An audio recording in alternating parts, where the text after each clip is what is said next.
할렐루야. 아멘. 우리 옆사람 앞사람 바라보시는데 여러분 얼굴이 전도지고 여러분의 얼굴이 행복의 시작입니다. 자, 얼굴을 활짝 펴시고 그리고 아주 좋은 주름을 만드시길 바랍니다. 미소의 그 주름은 아름답습니다. 그러면서 옆사람에게 인사합니다. 잘 오셨습니다. 주의 이름으로 사랑합니다. 주의 이름으로 축복합니다. 자, 또 이렇게 고백합니다. 당신은 반짝반짝 빛나는 보석입니다.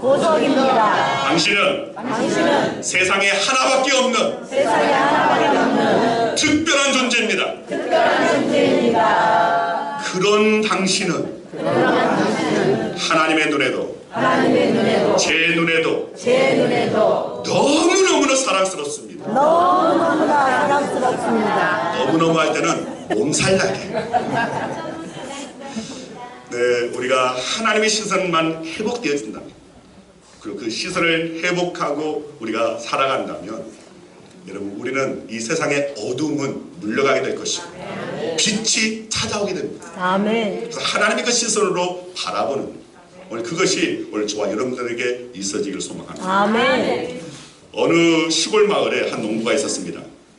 그는 매일 아침 집 앞에 우물에서 물을 길었습니다. 처음 우물을 파고 맑은 물이 막 솟아났을 때 얼마나 감격했는지 모릅니다. 그래서 감격하면서 하나님께 감사 기도를 드렸습니다.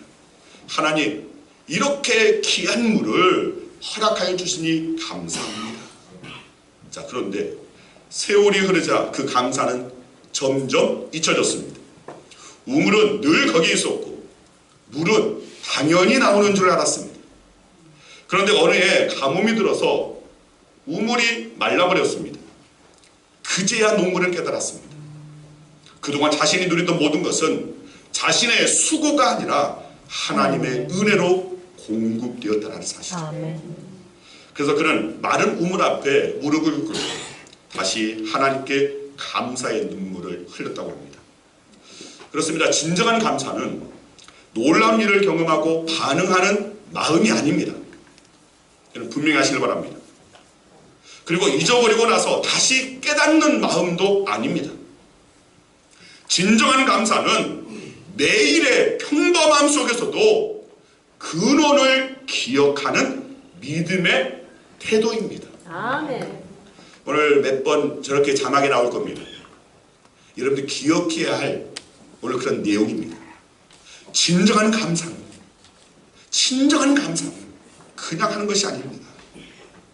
오늘 매일의 그 평범함 속에 하나님의 은혜가 있구나. 이것은 하나님께서 주신 것이구나. 주신 하나님을 바라보면서 오늘 그 감사의 마음을 표하는 것입니다. 이것이 바로 진정한 감사에 대한 믿음의 자세라는 겁니다. 오늘로 우리는 하나님께서 주시는 많은 것들을 누리며 살고 있습니다. 생명을 주셨기에 우리는 살고 있습니다. 일용할 양식을 주셨기에 우리는 먹고 활동합니다. 또 소중한 가족들을 주셨기에 오늘 그 가족들을 통하여서 소망을 보고 또 행복을 누립니다. 그리고 우리가 해야 할 일거리가 있기에 삶의 의미를 느낍니다. 자, 이런 매일매일의 이 평범함을 가득 채우고 있는 것들 모두가 사실은 하나님께서 주신 것이라는 것을 우리는 깨달을 수 있어야 됩니다. 이것을 깨닫고 고백하는 것, 이것이 진정한 감사라는 것입니다. 우리는 이런 사실을 오늘 본문을 통해서 더욱 깊이 깨달을 수가 있습니다. 자, 오늘 본문이 이렇게 말씀합니다. 온갖 좋은 은사와 온전한 선물이 다 위로부터 빛들의 아버지께로부터 내려오나니. 자, 여기에서 우선 온갖 좋은 은사라는 말씀이 나옵니다. 여기서 이 은사란 헬라어로 도시스라고 되어 있습니다. 자, 이 도시스라는 말을 번역한 것인데 이 말은 주는 행위라는 뜻입니다. 그래서 온갖 좋은 은사라는 말은 모든 종류의 좋은 것들을 주시는 행위, 우리는 그것을 은혜라고 말을 합니다. 예를 들어서 하나님께서 광야를 지나가는 광야 행군을 하는 이스라엘 백성들에게 매일 일용할 양식으로 만나를 내려주시는 그 은혜, 그 행위가 바로 이 헬라어 도시스의 의미라는 겁니다. 오늘도 우리에게 매일 아침 눈을 뜨게 하시고 말씀을 읽고 또 묵상하면서 은혜를 받게 하시는 오늘 그 행위, 그 은혜를 말한다는 것입니다. 자, 다음으로 온전한 선물이라는 말씀이 나옵니다. 자, 여기서 이 선물이란 헬라어 도레마라고 되어 있는데, 자, 이 도레마의 그 말의 원래 의미는 주어진 결과물이라는 그런 의미가 있습니다. 그래서 온전한 선물이란 하나님께서 주신 완전하고 흠이 없는 은혜의 열매를 말하는 것입니다. 예를 들어서 하나님께서 햇빛과 비를 우리에게 주십니다. 이것이 바로 온갖 좋은 은사입니다. 그리고 햇빛과 빛 때문에 밭에 오곡이 무르익고 가일나무의 가일들이 주렁주렁 맺힙니다. 이것이 바로 온전한 선물입니다. 그리고 위로부터 내려온다고 했습니다. 출발지를 밝히고 있는, 근원지를 밝히고 있는 말씀입니다. 예를 들어서 한강의 발원지가 또 낙동강의 발원지가 태백에 있습니다. 한강의 발원지는 검룡소고 낙동강의 발원지는 태백에 있는 황지 연못입니다. 거기에서부터 물이 발원하여서 흘러가서 한강을 이루고 낙동강에 그 물을 흘려보낸다는 것입니다. 자, 이것처럼 출발지가 있다는 것입니다. 온갖 좋은 은사와 온전한 선물의 출처가 있다는 말입니다. 그리고 그 출처가 저 위라는 것입니다. 그러면 그 위가 어디를 말하는 것입니까? 바로 빛들의 아버지입니다. 한마디로 말해서 하나님을 말하는 것입니다. 그런데 왜 하나님을 빛들의 아버지라고 비유로 말씀하고 있습니까? 창세기 1장 3절을 말씀 보면 하나님께서 빛을 창조하시면서 본격적인 창조의 역사가 시작됐습니다. 빛이 생겨나면서 창조 세계가 본격적으로 작동하기 시작된 겁니다. 즉 빛은 출발과 시작을 상징하는 겁니다.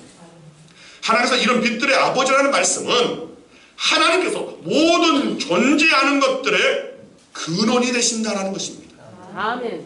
이렇게 볼 때 우리가 이 세상 만물이 이렇게 존재하게 된 것도 하나님 때문이고, 또 오늘 우리와 이 세상 만물이 그 생명과 존재를 지속할 수 있음도 하나님 때문이고, 우리가 복을 누리는 그 근본 이유도 하나님 때문이라는 말씀입니다. 아멘.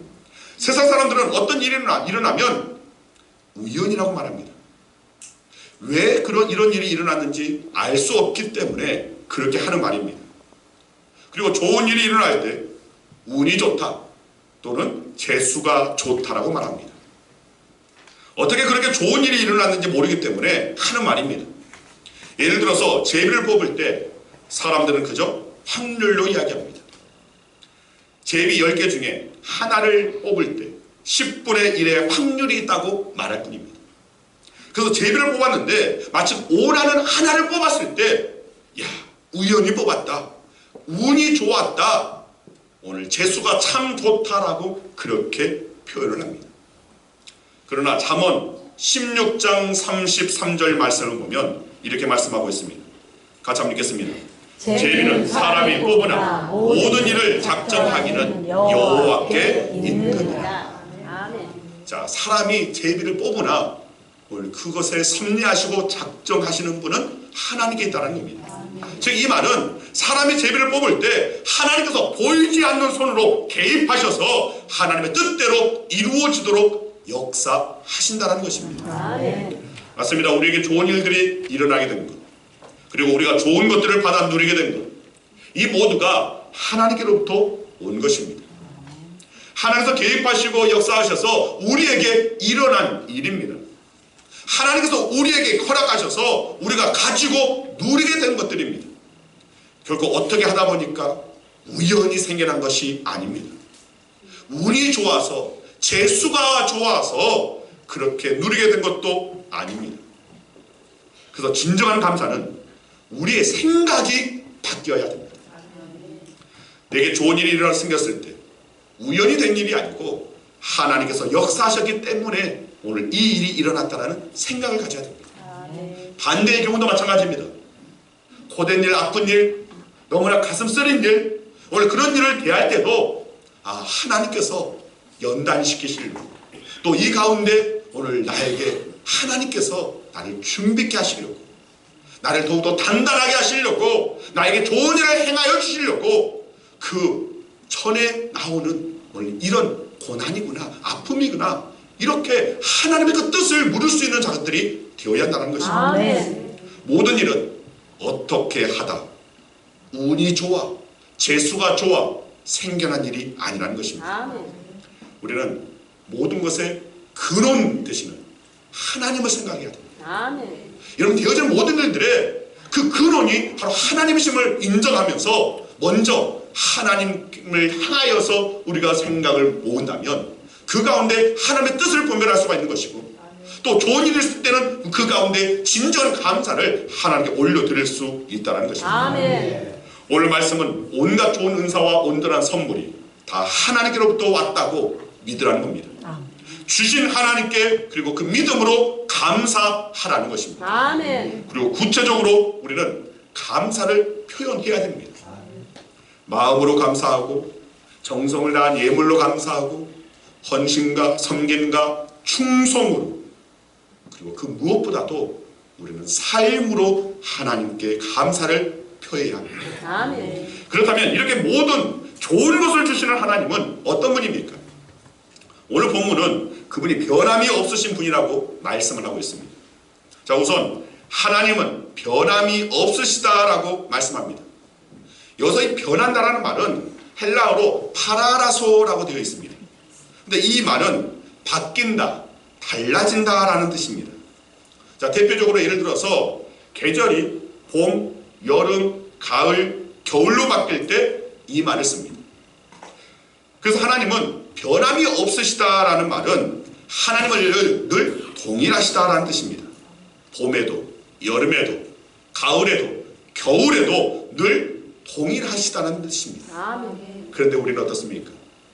봄은 따뜻하니까 야 따뜻하게 좋은데 여름은 너무 더우니까 이 더위에 어디 나가는 거 아니야. 그냥 집 안에 에어컨 틀고 시원하게 있는 것이 좋아. 또 가을에는 야 제가 가을에 딱 보니까 바바리 코트를 꺼내 입고 저 나아가서 낙엽을 딱 쓸면 얼마나 멋있을까. 동의 안 하십니까? 이미 멋있을 때는 지나가는 것으로 보이십니까? 제가 지금 딱 생각나는 게 예전에 서울에서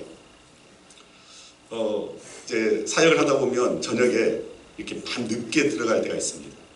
그런데 그때 제가 바바리 코트를 딱 입고 밤에 딱 이렇게 갔습니다. 근데 마침 저희 집사람이 우리 사모가 밖에 쓰레기를 버리러 왔는지 밖에 나왔습니다.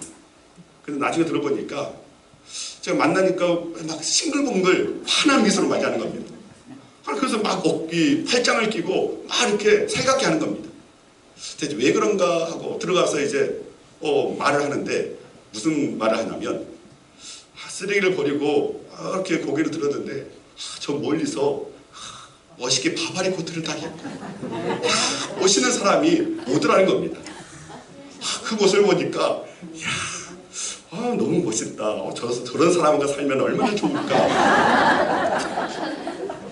그런데 알고 보니까 저였다라는 겁니다. 그래서 너무 좋아서 살갑게 했다는 겁니다. 진실입니다. 근데 이제 좀 마탱이가 가서 바바리 코트를 입어도 그때 어떤 그 핏이 나오지 않을까봐 제가 차마 바바리 코트를 못 입겠습니다. 그런데 여러분 하나님은 우리는 때때로 이렇게 봄, 여름, 가을, 겨울 또 겨울은 또 추우니까 그냥 집안에서 그냥 따뜻하게 웅크리고 밖에 나가면 미끄러져서 안 돼.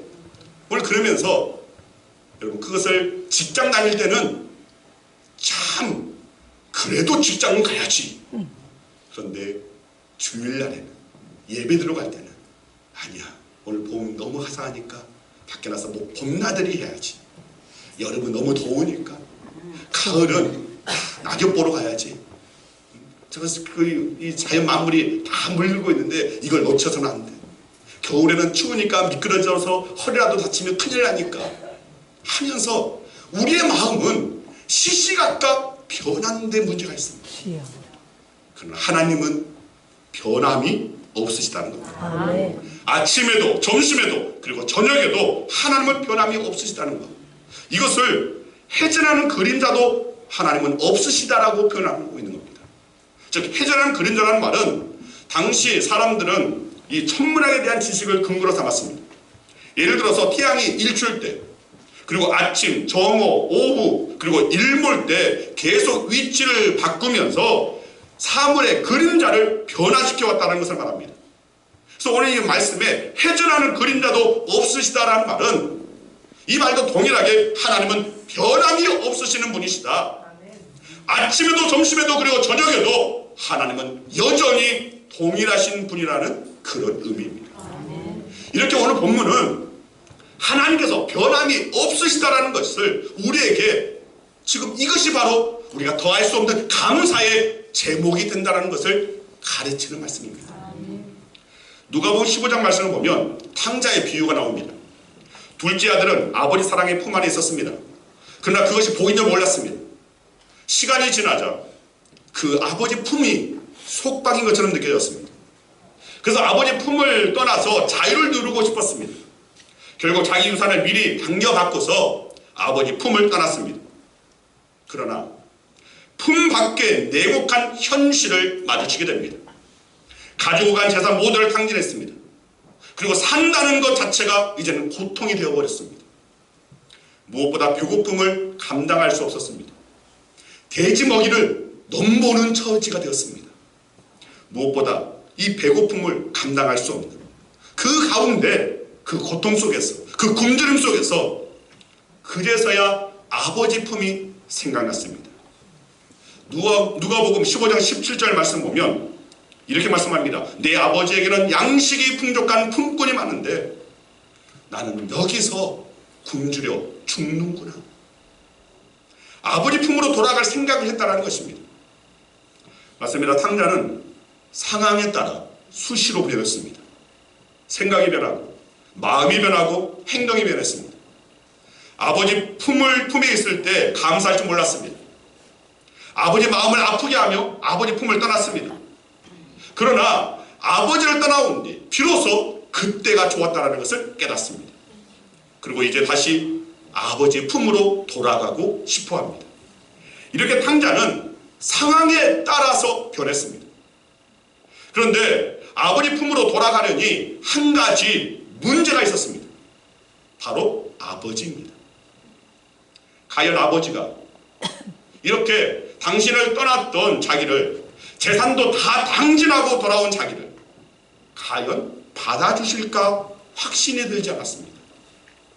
유산을 미리 받아서 다 탕진하고 돌아온 자기를 과연 아버지 품에 있을 때처럼 나를 아들로 인정하시고 사랑해 주실까 확신이 없었습니다. 그래서 19절 말씀을 보면 탕자가 이렇게 생각합니다. 지금부터는 아버지 아들이라 이끌음을 감당하지 못하겠습니다. 나를 품꾼의 하나로 보시옵소서. 아버지가 자기를 아들로 받아주지 않으시는 것이 당연하다는 생각을 했던 것입니다. 그래도 아버지 집에 품꾼으로 사는 것이 낫겠다라는 판단을 하고 아버지 집에 돌아간 겁니다. 그러나 아버지는 아들을 잊은 적이 없었습니다. 떠나보낼 때 그 모습 그대로 아들이 돌아오기만을 기다렸던 겁니다. 그래서 아들이 아직 멀리 있을 때 아버지가 먼저 달려가서 그를 끌어안고 입을 맞춥니다. 아들의 죄와 아들의 세상 실패에도 불구하고 아버지는 조금도 변하지 않았습니다. 누가복음 15장 22절에서 24절 말씀을 보면 종들에게 이렇게 말합니다. 제일 좋은 옷을 내어다가 입히고 손에 가락지를 끼우고 발에 신을 신겨라. 그리고 살찐 송아지를 끌어다가 잡아라. 우리가 먹고 즐기자. 이 내 아들은 죽었다가 다시 살아났으니 내가 잃었다가 다시 얻었노라. 그렇습니다. 아버지는 변함이 없었습니다. 품에 있을 때는, 아버지 마음을 아프게 하고 떠났을 때는, 실망스럽게 죄짓고 실패하고 돌아왔을 때나 변함이 없었습니다. 여전히 탕자를 아들로 받아들였습니다. 여전히 아들을 사랑했습니다. 이것을 확인한 탕자는 어떤 생각, 어떤 마음이었겠습니까? 아버지가 자기를 받아들여줘서 감사했을 겁니다. 이제 먹고 살 걱정 없어져 감사했을 겁니다. 이제 또다시 낯선 곳에서 고생하지 않아도 되니까 또한 감사했을 겁니다. 그러나 탕자가 정말 감사했을 것은 따로 있었을 겁니다. 바로 아버지가 변함이 없으셨다. 자기는 그렇게 변했지만 아버지는 변함없이 자기를 아들로 대해주었습니다. 그렇게 환하게 하고 실명시켰지만 아버지는 변함없이 자기를 사랑해 주었습니다. 탕자는 이렇게 변함없이 사랑해 주신 아버지께 감사했을 겁니다. 여러분, 하나님도 바로 이런 분이라는 것을 말씀하고 있는 겁니다. 아멘. 우리가 주 안에 있을 때는, 때로는 주님을 떠나 있을 때는, 그리고 깨닫고 돌아왔을 때도 여전히 우리를 당신의 자녀로 대해주시는 분입니다. 늘 변함없이 우리를 사랑하여 주시는 분입니다. 그래서 우리는 하나님께 감사하지 않을 수 없습니다. 이처럼 변함없이 우리를 사랑하시는 아버지 하나님을 알게 될 때 우리의 감사의 방향이, 그리고 그 질이, 그리고 그 깊이가 달라집니다. 이제까지의 감사는 선물 그 자체가 중심이었는데 이제는 주신 분의 초점이 맞춰집니다. 오늘 본문은 온갖 좋은 은사와 온전한 선물이라는 말씀으로 시작하고 있습니다. 즉 하나님께서 주신 선물 이야기부터 시작하고 있습니다. 그러나 결론은 빛들의 아버지를 강조하는 것에 초점을 맞추고 있습니다. 그 모든 좋은 것들을 하나님께서 주셨다. 즉 이 좋은 것에 여기에만 집중하지 않고 주신 분, 그분께 집중해야 한다는 말씀입니다. 여러분, 진정한 감사는 선물보다 주신 분을 바라보는 시선에서 나옵니다. 진정한 감사는 내가 무엇을 받았느냐가 아니라 그것을 주신 분이 누구냐는 것을 생각하는 데서 시작된다는 것입니다. 아멘. 누가복음 17장을 보면 고침받은 나병 환자 이야기가 나옵니다. 예수께서 10명의 나은 자를 고쳐주셨습니다. 그리고 고침받은 사람 10명 중에 한 사람만이 예수님을 찾아와 감사했다는 내용입니다. 10명 중 9사람은 예수님을 찾아오지 않았습니다. 그 이유가 무엇입니까? 감사로 온 사람은 고쳐주신 예수님께 시선을 두었던 겁니다. 고쳐주신 예수님을 생각했습니다. 그래서 감사하기 위해서 다시 예수님을 찾아올 수 있었습니다. 그러나 감사하지 못한 9사람은 고침 받은 것에만 바라봤습니다. 고침 받은 뒤 일어난 변화를 생각했습니다. 그리고 고침 받은 삶을 누리기 위해서 달려갔습니다. 그래서 감사하기 위해 다시 예수님을 찾아오지 못했습니다. 그래서 우리가 받은 것에 시선의 초점을 두면 안 된다는 것입니다. 베푸신 하나님께 시선의 초점을 맞춰야 합니다.